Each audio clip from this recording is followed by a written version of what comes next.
Now is when the work begins. That's right.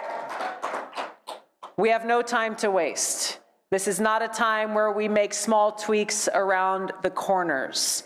Now is a unique time in our nation's history that we, the people, have the opportunity to bring about transformational change. I know that's what President Trump plans to do.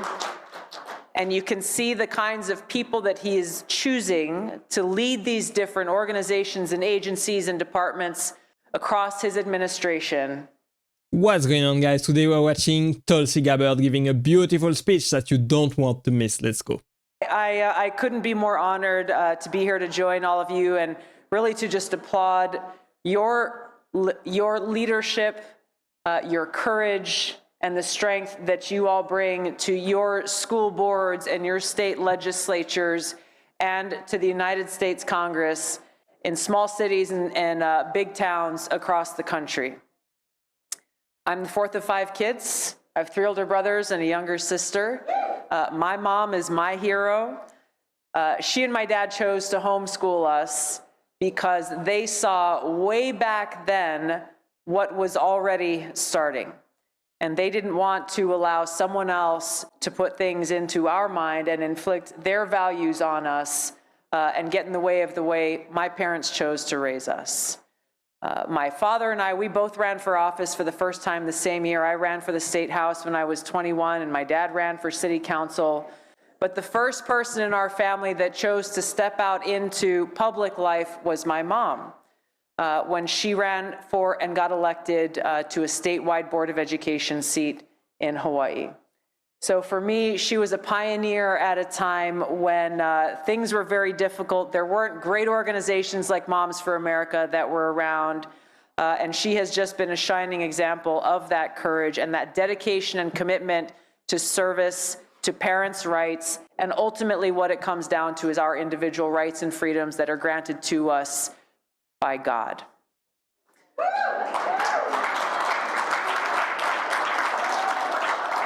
I think many of us here have our own stories to tell that have brought us here to this day and at this moment.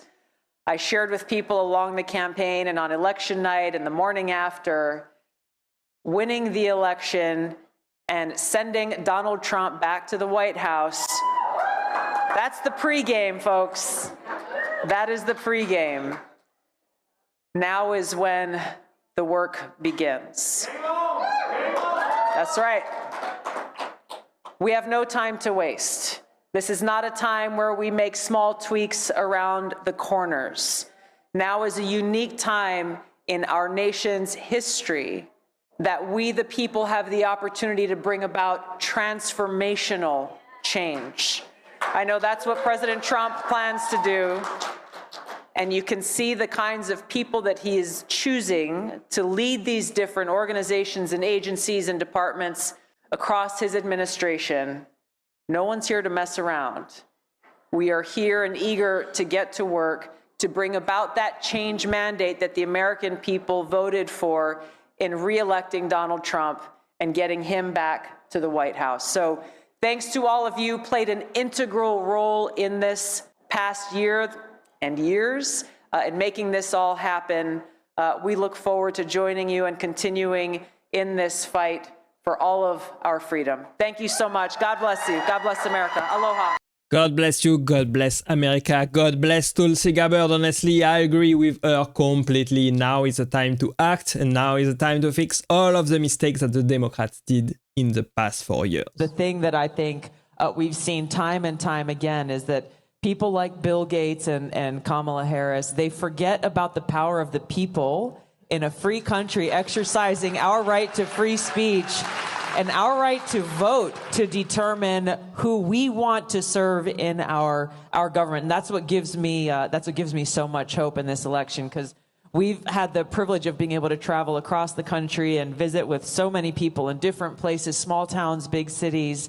And in every place that we go, there are people who are Democrats, Republicans, independents, libertarians, former Democrats, but people coming together not because we all agree in lockstep on the same thing, but we really recognize the threat to our freedoms, how serious it is, and how it is our imperative to save our country.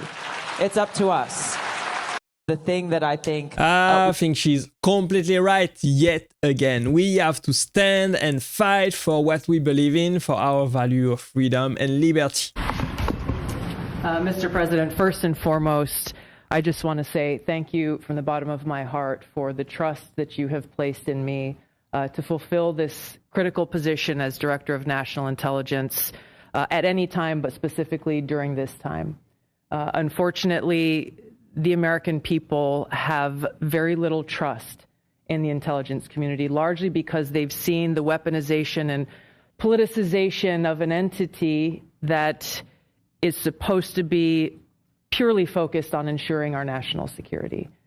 So I look forward to being able to help fulfill that mandate that the American people delivered to you very clearly in this election, to refocus our intelligence community by empowering the great patriots who have chosen to serve our country in this way and focus on ensuring the safety, security, and freedom of the American people. As you've said, Mr. President, this is what I've dedicated my life to, and it is truly humbling to be in this position, to serve in your administration, help to rebuild that trust, and ultimately to keep the American people safe. Last thing I'll mention, that in your National Prayer Breakfast speech, you made a statement about your legacy of wanting to be remembered as a peacemaker. I know that I can speak for many of my fellow service members who are here today, veterans, Medal of Honor recipients, how deeply that resonates with us.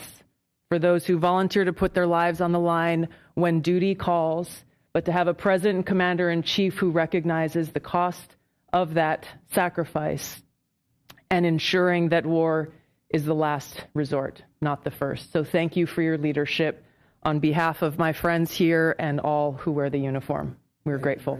Thank you. Congratulations. Thank you. I'm getting kinda emotional watching this, honestly. This was a great speech. I think Tulsi Gabbard is a great nominee. She's getting into a great position into Trump administration. Honestly, I cannot wait to see what she does next. Excuse me. Oh my God, I can't believe I'm crying to this. This is obviously a very, very emotional topic for me. Bringing peace, bringing world peace, defending the American people, defending people all over the world. I think Tulsi Gabbard is gonna do a great job in the future. I think Donald Trump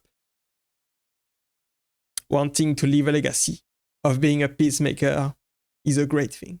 I think we could all benefit from more peace all over the world.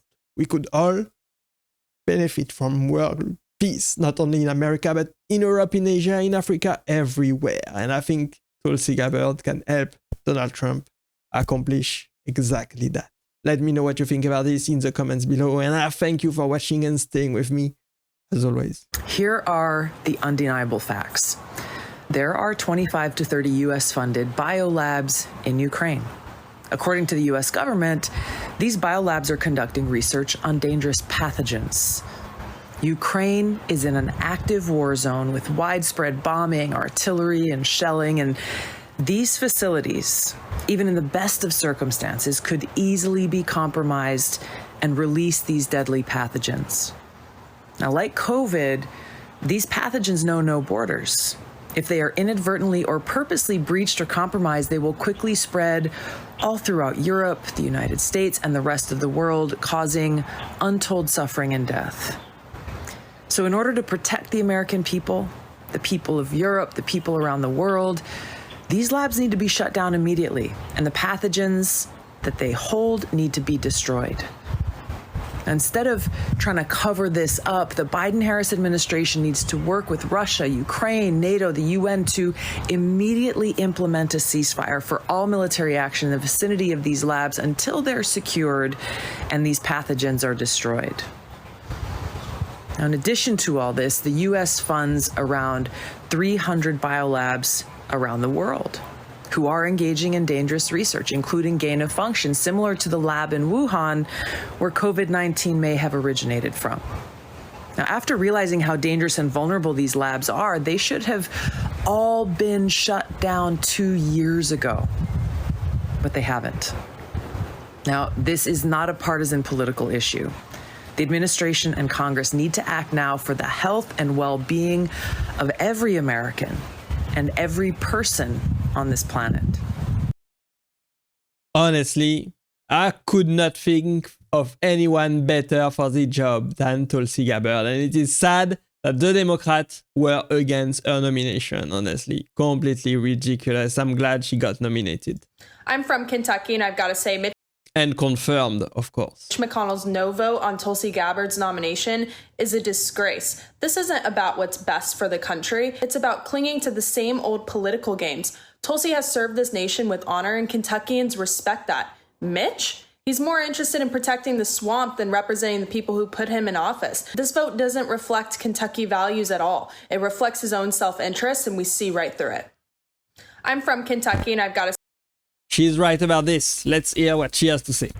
You voted no on Tulsi Gabbard today. And I gotta say something to you because I supported you. I voted for you. I backed you. I canvassed for you. And you voted against Tulsi Gabbard, a woman who did the same. In fact, she did so much more. She basically sacrificed her future and her career in the Democratic Party to back you. And today, you voted against her. And for what? Because the Democrats have continued to perpetuate a smear invented by Hillary Clinton that was hoisted upon her because she dared do what was right at the time and back you over Hillary Clinton? Shame on you, Bernie Sanders. I'm breaking up with you forever. Like, forever. We're never, ever getting back together. Ever. You voted no. Yeah, it is sad. It is sad that people are against Tulsi Gabbard doing a fantastic job. As a DNI, I think she will do amazing things in the future. I think she knows a lot about security and how to defend the American people from foreign power. Obviously, she left us with a beautiful speech right there. She has amazing thing to say to all moms in America and to all Americans, honestly. Let me know what you think about Tulsi Gabbard. Do you think she deserves the position she's in right now? I totally think so. Thanks for watching. As always, I appreciate you being here. And click right there to watch the next video. And I will see you there. Bye-bye.